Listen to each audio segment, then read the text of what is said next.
Avez-vous déjà essayé de regarder sous vos pieds en entrant dans d'anciens palais ou musées, au lieu d'admirer les moulures au plafond? Faites-le, et votre foi en l'histoire officielle s'effondrera en poussière, comme du bois pourri. On nous a menti toute notre vie sur la grandeur des architectes des XVIIIe et XIXe siècles.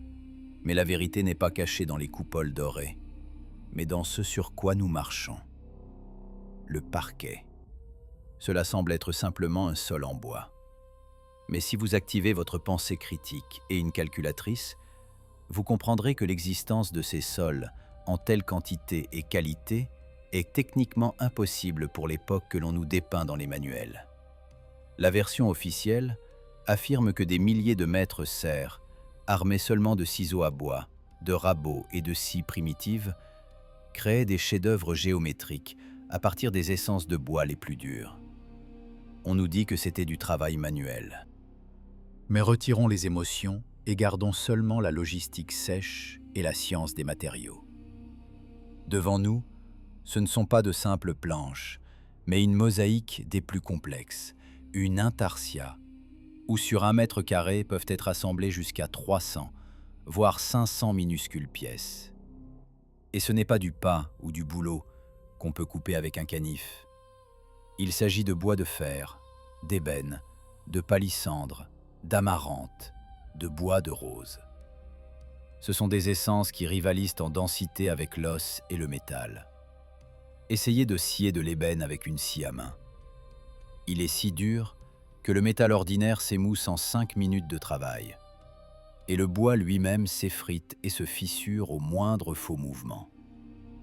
Et maintenant, imaginez que vous devez découper de ce matériau des millions de plaquettes d'une épaisseur de 3 à 4 mm. Et pas simplement découper, mais les ajuster les unes aux autres avec une précision à la fraction de millimètre, sans interstice, sans fissure, de sorte qu'après 200 ans, la lame d'un rasoir ne passe même pas entre elles. Croyez-vous vraiment que cela a été fait par des gants laptis à la lumière d'une chandelle de résine? Parlons des échelles qui font détourner les yeux aux historiens avec pudeur. Prenons pour exemple un seul Ermitage ou n'importe quel grand palais européen. Il s'agit de dizaines de milliers de mètres carrés de parquet artistique. Les mathématiques sont impitoyables ici. Si l'on suppose qu'un maître hautement qualifié, travaillant manuellement, peut poser et polir parfaitement 1 mètre carré de motifs géométriques complexes en 1 mois, et c'est une estimation très optimiste compte tenu de la dureté des essences et de la complexité du dessin, alors pour couvrir une surface de 40 000 mètres carrés, il aurait fallu 40 000 hommes-mois. Cela signifie que soit une armée de 3 500 mètres travaillait simultanément sur les parquets pendant 1 an, soit la construction se serait étirée sur des siècles. Mais où sont ces milliers de mètres? Où sont leurs noms? Où sont les registres de paiement? Où sont les enregistrements d'achat de provisions pour cette armée de parquetiers? Les archives historiques sont muettes. On nous cite 2 ou 3 noms de célèbres architectes censés avoir dirigé le processus et une paire de noms d'entrepreneurs. Et qui sciait? Qui polissait? Où sont passées les montagnes de sciure et de matériaux défectueux, dont il devrait y en avoir plus lors de notre travail manuel que de produits finis? Les déchets de production devraient peser des milliers de tonnes. Mais l'archéologie est muette. Nous ne trouvons pas de gigantesques décharges de poussière de bois et de chutes de bois précieux autour des palais. Et ce n'est que la pointe de l'iceberg du mensonge. La question la plus terrifiante, qui détruit l'image officielle du monde, c'est la logistique des matières premières. Regardez la composition du bois. L'amarante pousse dans les forêts tropicales d'Amérique du Sud et centrale. L'ébène, en Afrique et en Inde. Le palissandre, au Brésil et en Inde de l'Est. Au XVIIIe siècle, il n'y avait pas de porte-conteneurs, pas d'avions. Il y avait des voiliers. Vous imaginez la logistique de livraison de milliers de tonnes de bois super lourds à travers les océans? Le bois de ces essences coule dans l'eau. On ne peut pas le flotter sur les rivières comme le bois sibérien. Il faut le charger dans les cales. Un mètre cube d'ébène pèse plus de 1000 kg. Pour couvrir les sols de toutes les salles du palais d'hiver, du palais Catherine, des palais de Peterhof et d'Oranienbaum, il ne s'agit pas simplement de quelques troncs, mais de caravanes entières de navires naviguant non-stop entre les continents. Nous parlons de l'abattage d'hectares de forêts tropicales relictuelles. Où dans les journaux de bord du XVIIIe siècle sont les enregistrements de transports massifs de milliers de tonnes d'amarante et de palissandre à Saint-Pétersbourg? Les historiens vous diront qu'on en transportait un peu à la fois. Mais un peu ne suffirait même pas pour une seule salle Saint-Georges. Nous voyons des hectares couverts d'un tapis précieux en bois qui vaut son pesant d'or. Si l'on recalcule la surface des parquets de toutes les manoirs et palais conservés de cette époque en volume de matières premières nécessaires, nous obtenons des chiffres d'importation industrielle comparables aux frettes modernes. Comment une flotte à voile, dépendant du vent, des tempêtes et des pirates, pouvait-elle assurer une fourniture ininterrompue d'un tel volume de cargaison spécifique? Et surtout, où traitait-on cette forêt? Car transporter des troncs entiers est peu rentable. Il faut les débiter en planches sur place ou dans le port. Mais pour scier le bois de fer tropical, il faut des scieries en acier hautement taillé avec des plaquettes en carbure de tungstène, et non des scies de forge en fer doux qui étaient disponibles selon la version officielle. Avez-vous déjà vu une coupe d'amarante au microscope? Sa structure est si dense que traitée à haute vitesse avec un outil moderne, elle commence à brûler. Et on nous dit qu'on l'a planée au rabot. C'est un mensonge calculé, pour ceux qui n'ont jamais tenu en main rien de plus lourd qu'un smartphone. L'écart technologique entre ce que nous voyons sous nos pieds et l'outillage attribué à cette époque est un abîme. Cet abîme ne peut être comblé par des contes sur les ancêtres laborieux et les secrets perdus du métier. Le secret du métier peut expliquer l'élégance d'une boîte, mais il ne peut expliquer l'échelle industrielle de production qui requiert des capacités d'usine. Un autre fait qui fait dresser les cheveux sur la tête, c'est la géométrie parfaite. Beaucoup de motifs de parquet représentent des motifs fractales, des étoiles aux angles complexes, des effets 3D volumineux, créés grâce à l'orientation des fibres. Pour assembler un tel puzzle, chaque pièce doit être fabriquée avec une tolérance en centièmes de millimètre. L'humidité, la température, tout cela influence le bois. Dans les palais du XVIIIe siècle, il n'y avait pas de contrôle climatique. Il y avait des poêles, des courants d'air, des écarts de température de -30 dehors à +20 dedans. Un parquet ordinaire posé par un maître moderne gonflerait ou se fissurerait en 2 ans dans de telles conditions. Mais ces parquets durent des siècles, pas de fissures. La géométrie n'a pas bougé. Cela indique que le bois a subi un séchage sous vide ou une stabilisation chimique spéciale. Des technologies apparues seulement dans la seconde moitié du XXe siècle. Ou bien s'agit-il d'un composite polymère qui imite seulement le bois? Non, les expertises confirment, c'est du bois massif. Donc la technologie de séchage et de stabilisation du bois il y a 200 ans surpassait la nôtre moderne. Mais où est-elle passée? Pourquoi avons-nous oublié comment sécher le bois pour qu'il devienne une pierre éternelle? Nous approchons d'une conclusion terrifiante.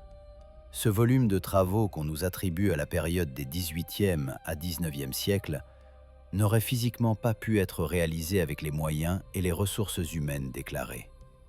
La population des villes de l'époque ne disposait tout simplement pas d'un tel nombre d'artisans qualifiés. Si l'on regarde les données démographiques, à Saint-Pétersbourg à cette époque, il n'y avait pas tant de gens pour en détacher une armée d'ébénistes comparable à la population d'une petite ville.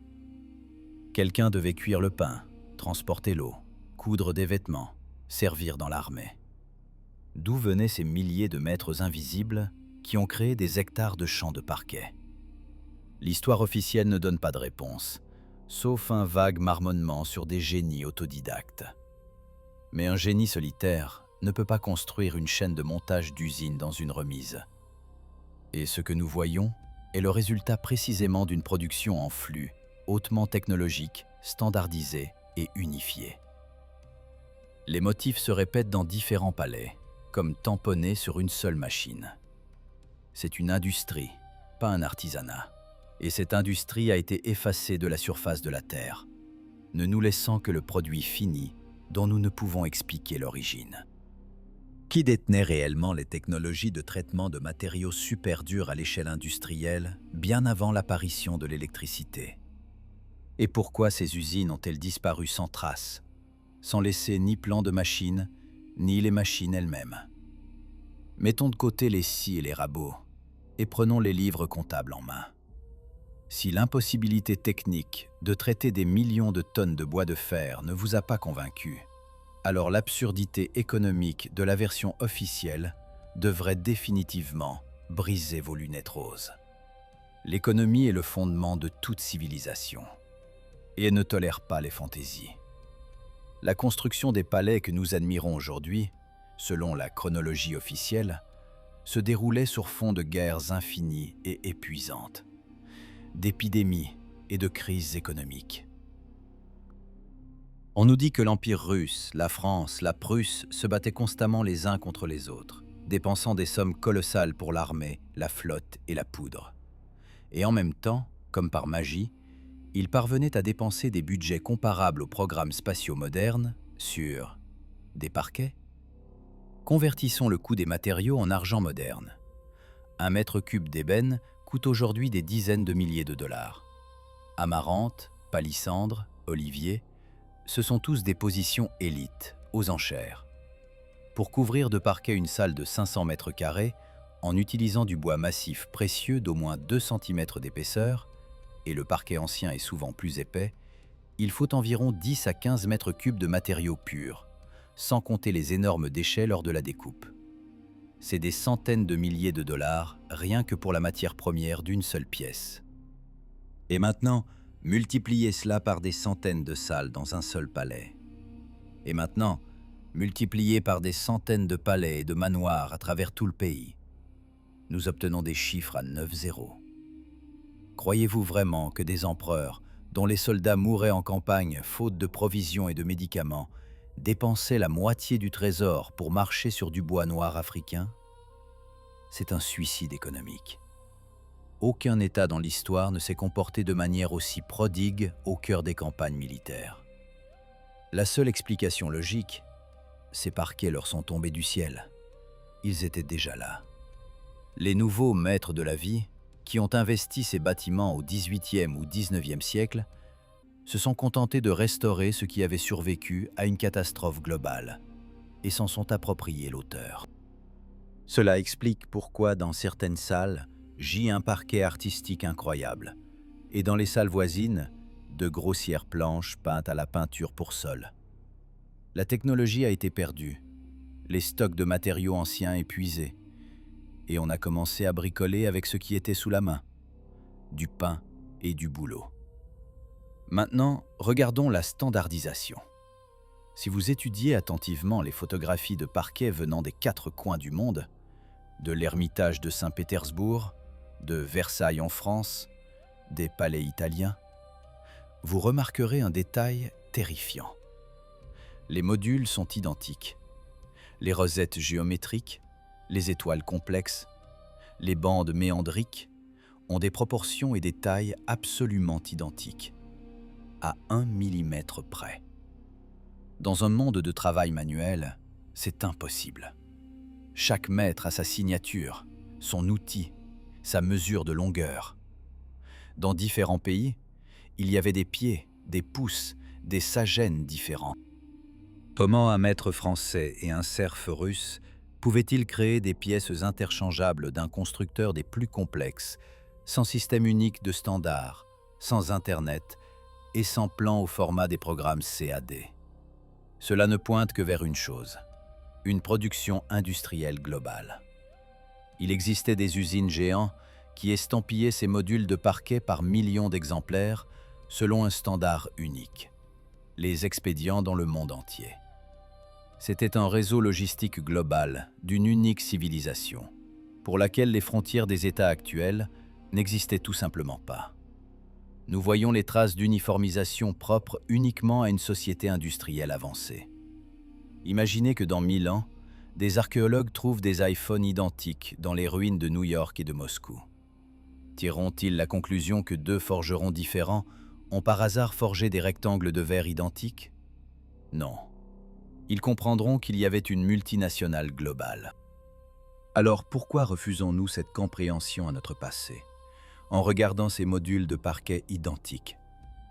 Et ici, nous approchons d'un autre sujet gênant, les cols et les vernis.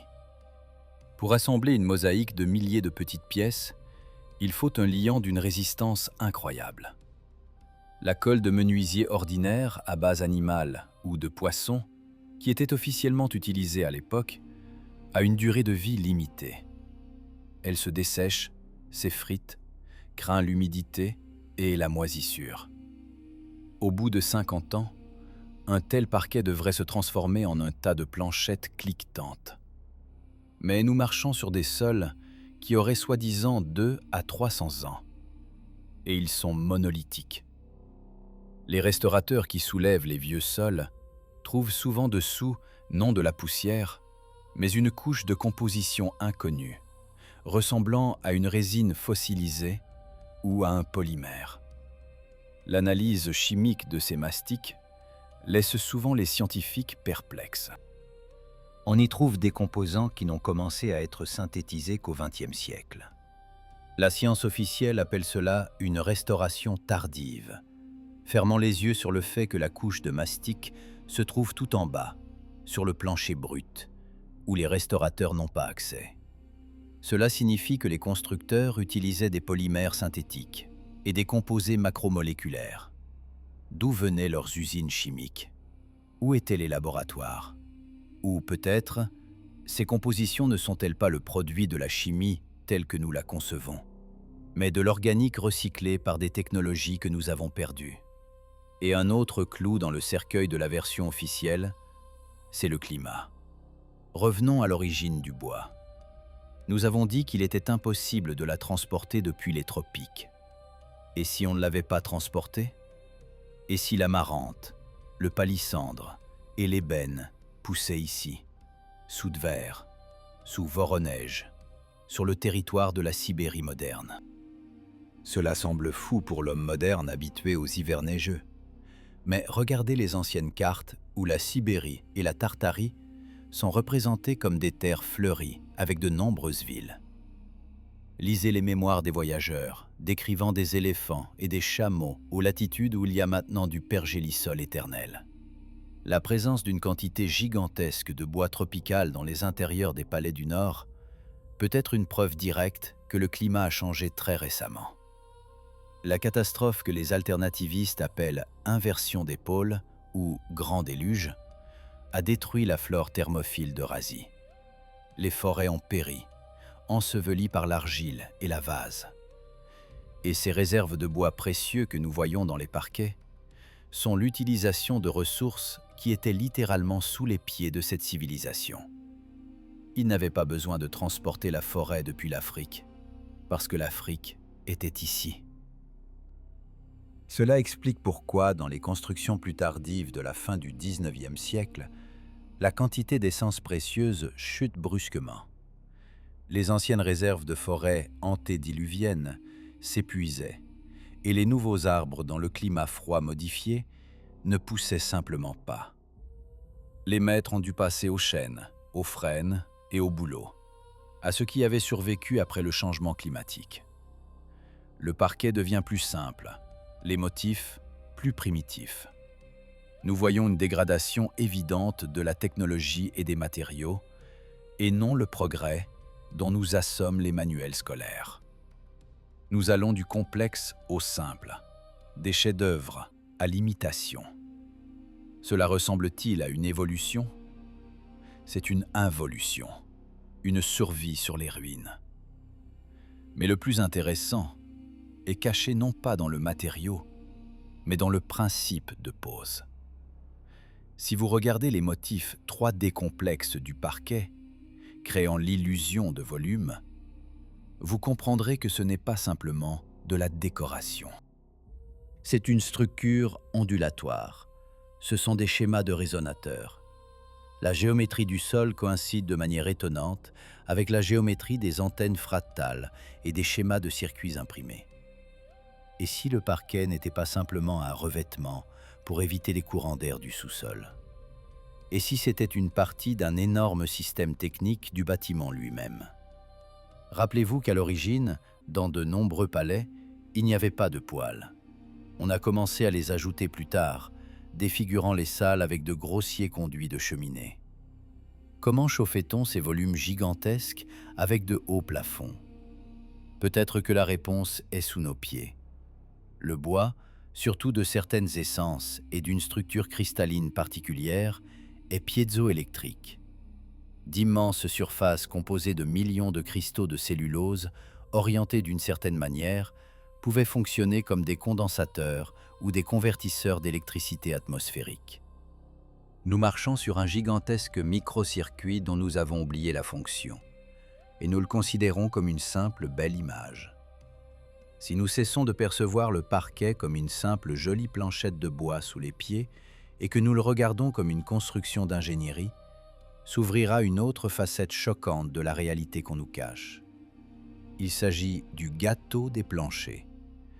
N'importe qui a vu au moins une fois comment on soulève les sols dans les anciennes maisons pour une réparation capitale, sait ce qui se trouve sous ces chefs-d'œuvre d'amarante et d'ébène.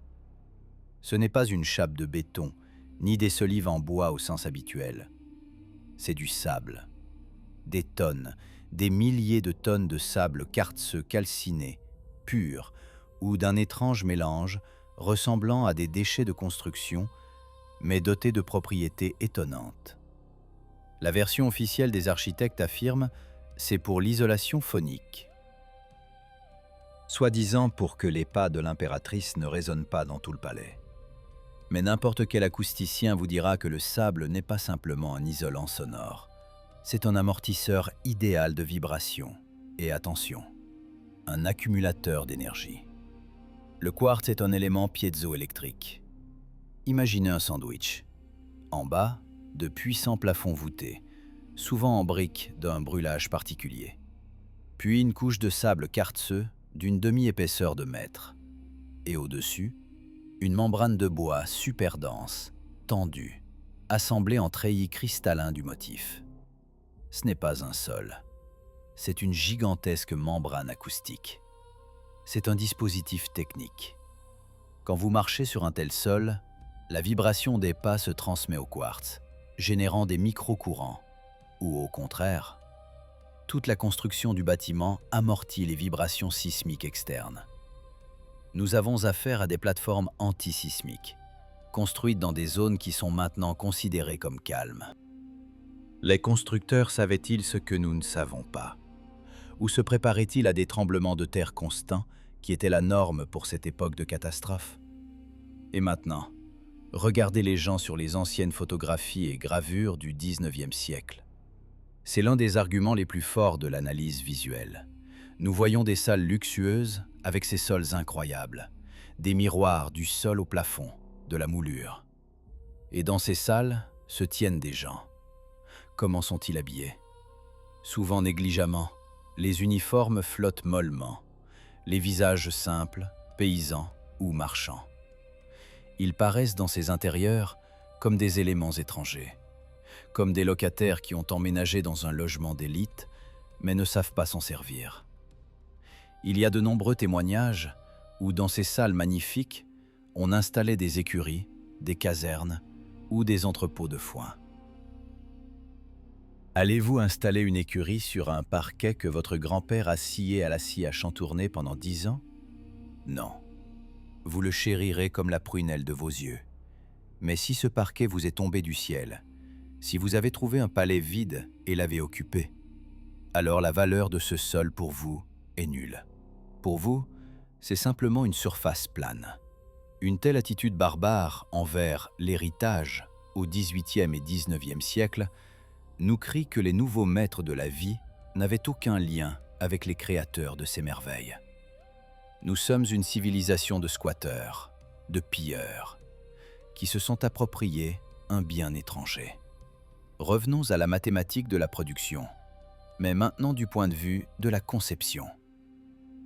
Avant de scier le bois, il faut créer un plan. Les motifs de parquet de l'Ermitage, ou d'Ostankino, c'est de la haute mathématique. Ils utilisent des progressions géométriques complexes, la section d'or, des fractales. Pour tracer manuellement le patron d'un tel sol sur papier, il faut des connaissances en géométrie descriptive au niveau d'une université d'ingénieurs modernes. Où sont les bureaux de dessin? Où sont les archives avec des milliers d'esquisses? Car pour faire approuver un motif aussi complexe par le commanditaire, empereur ou comte, il faut faire des dizaines de variantes. Le papier à l'époque était cher, mais il se conserve pendant des siècles. Nous trouvons des décrets, des lettres d'amour, des reconnaissances de dettes. Mais nous ne trouvons pas de montagne de documentation de projets pour des millions de mètres carrés de sol en mosaïque. Elle n'existe pas. Se forme l'impression que les motifs n'étaient pas développés sur papier, mais chargés directement dans une machine-outil à commande numérique depuis un modèle numérique. L'absence de l'étape de conception dans la chronique historique est un trou noir. On nous montre une paire d'albums beaux avec des dessins, publiés déjà après l'existence des sols, comme des catalogues. Mais il n'existe pas de plan de travail avec des dimensions, des tolérances et le calcul des angles de coupe. Comment un cerf illettré Vassia pouvait-il comprendre sous quel angle scier 1000 plaquettes pour que finalement, au centre de la salle, converge une étoile à 8 branches sans un interstice millimétrique? À l'œil? À l'œil, on peut construire une remise, pas le palais d'hiver. Un autre fait qui donne la chair de poule, la vitesse de dégradation. Les restaurateurs modernes, disposant de niveaux laser, de machines à commande numérique et de la meilleure chimie, ne parviennent souvent pas à recréer les fragments perdus avec la même qualité. Les rustines faites au XXe et XXIe siècle se voient immédiatement. Elles diffèrent par le ton, la texture, les interstices. Au bout de 10 ans, le nouveau vernis craquelle, tandis que l'ancien, originel, tient. Cela signifie une perte totale de la chaîne technologique. Nous n'avons pas simplement oublié la recette du vernis, nous avons perdu la compréhension de la physique du processus. Ceux qui ont construit cela comprenaient les propriétés du bois au niveau moléculaire. Ils savaient comment faire vivre ensemble différentes essences de bois sans qu'elles se déchirent mutuellement lors des variations d'humidité. Le coefficient de dilatation du chêne et de l'ébène est différent. Si on les colle simplement, ils se déchirent en 6 mois. Mais dans les anciens parquets, ils coexistent pendant des siècles. Donc, il y avait une technologie de modification de la densité de la substance. Le bois était traité de telle sorte qu'il perdait ses défauts naturels et devenait stable comme du plastique. Et enfin, la question de l'éclairage. Regardez ces sols à la lumière des bougies. Ils ne jouent pas, ils sont sombres, absorbent la lumière. Toute la beauté de l'intarsia, le jeu des nuances, l'effet 3D, se révèle seulement sous une lumière puissante, vive, inondante. Électrique ou solaire, mais dans les immenses salles aux fenêtres voilées, pour que les tissus ne s'estompent pas, dans le Saint-Pétersbourg nuageux, la lumière manquait toujours. Les bougies donnent une lumière terne, tremblotante, jaune. Pourquoi créer des nuances colorées des plus complexes que personne ne verrait dans la pénombre? La réponse est simple et terrifiante. Ces salles étaient conçues pour un autre éclairage. Pas pour les bougies et les lampes à huile. Ils étaient construits pour un monde où il y avait un éclairage électrique brillant, sans ombre, ou d'autres sources de lumière dont il nous est interdit de savoir. Quand nous allumons des projecteurs puissants aujourd'hui, le parquet s'illumine. Il commence à fonctionner comme une interface visuelle. Les constructeurs savaient qu'il y aurait beaucoup de lumière.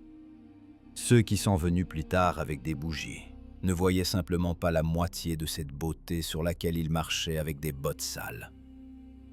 Nous marchons sur les ruines d'une civilisation technologique hautement développée, utilisant l'iPhone comme cale pour une table bancale. Le parquet n'est pas de la décoration, c'est une preuve.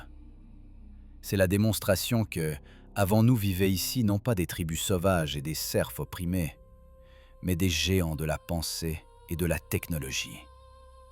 Et où sont-ils disparus? Voilà la question principale.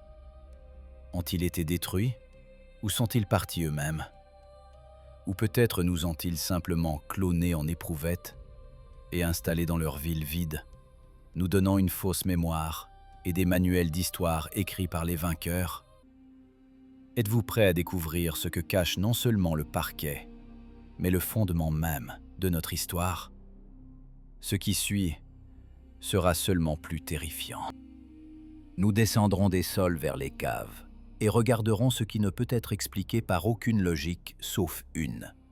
Notre monde est un post-apocalypse. Si vous pensez que le parquet dans les salles de parade est le sommet de l'iceberg, vous vous trompez profondément. La découverte la plus terrifiante attend ceux qui oseront descendre en dessous du niveau du sol.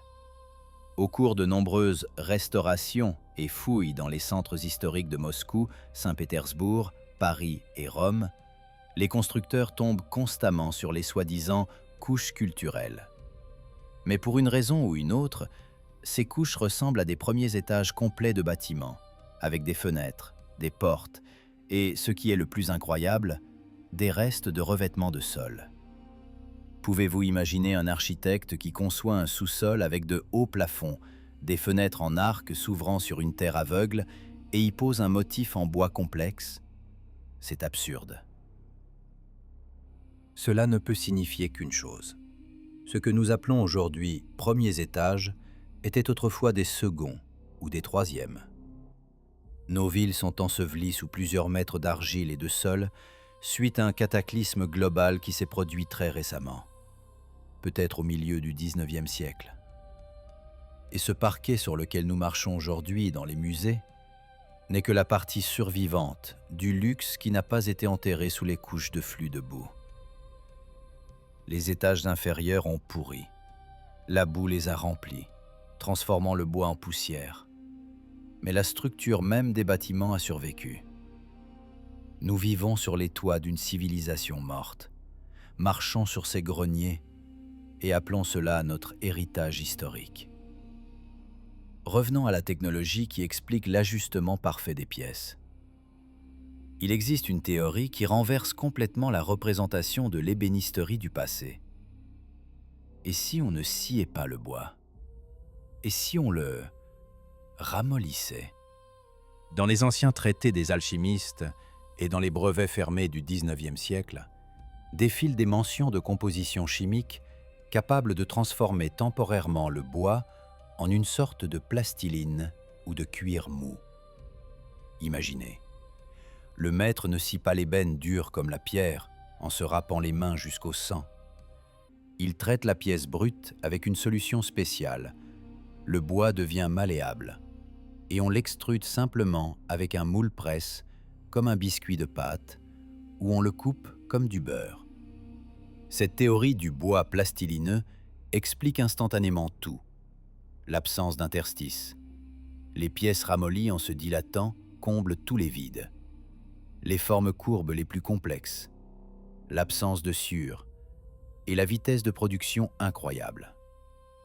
Puis la composition s'évapore et le bois redevient pierreux, conservant la forme imposée pour l'éternité. C'est un niveau de chimie moléculaire auquel nous commençons seulement à atteindre avec nos imprimantes 3D. Ils imprimaient des maisons et des intérieurs, utilisant l'organique comme mélange de construction. Cela explique pourquoi la structure des fibres dans l'ancien parquet semble parfois déformée de manière non naturelle, comme si elle avait coulé et non poussé. Mais si ils avaient de telles technologies, où sont passés les gens? Regardez les statistiques de croissance démographique. Les graphiques officiels montrent une croissance fluide. Mais si l'on creuse plus profondément dans les livres métriques et les rapports des gouverneurs du XIXe siècle, nous verrons des creux étranges et des incohérences. D'immenses territoires restent vides. Des villes fantômes sont capturées sur les premiers daguerréotypes. Des avenues immenses, des bâtiments majestueux et pas une âme. Ou de rares silhouettes humaines qui ressemblent à des vagabonds sur fond de temples antiques. Il existe une hypothèse terrifiante du repeuplement. Après la catastrophe qui a détruit les maîtres et les porteurs de savoir, les villes vides ont été repeuplées. D'où venaient ces nouveaux gens? Peut-être étaient-ce des survivants en périphérie, des restes humanisés de l'humanité. Ou peut-être nous ont-ils cultivés artificiellement. Rappelez-vous l'énorme quantité d'orphelinats et de maisons d'éducation qui sont apparues dans le monde entier au milieu du XIXe siècle. D'où sont soudain venus des centaines de milliers d'enfants sans parents simultanément dans tous les pays. Cela ressemble à une opération démographique spéciale pour repeupler un territoire nettoyé. À ces enfants, on a donné un langage simplifié, inventé une nouvelle histoire sûre, dans laquelle il n'y avait pas de place pour les hautes technologies du passé. Et on les a formés à de simples métiers. On leur a dit « C'est vos grands-pères qui ont construit ces palais avec des lapetis. » Et ils y ont cru, parce qu'il n'y avait personne pour vérifier. Nous sommes les descendants de ces orphelins qui ont occupé des maisons étrangères. Nous ne savons pas construire comme eux construisaient. Nous ne savons que peindre, coller du papier peint et tirer l'électricité par-dessus les moulures en chanelfrant les murs de manière barbare. Regardez les dimensions des portes et la hauteur des plafonds dans les salles avec parquet. Portes de 4 à 5 mètres de hauteur. Poignées de porte situées au niveau de la tête d'un homme moderne. Marches d'escalier trop hautes et inconfortables pour nous. L'ergonomie de l'espace est calculée pour des personnes mesurant 2,50 m, 3 mètres. Pour nous, ces palais sont inconfortables, froids et trop grands. Nous nous sentons là-bas comme des fourmis. Mais pour les maîtres, ces dimensions étaient la norme. Le parquet, c'est un sol pour géants. La solidité du revêtement est calculée pour un poids significativement supérieur à celui d'un homme ordinaire. Nous marchons sur un sol qui devait supporter la marche des titans.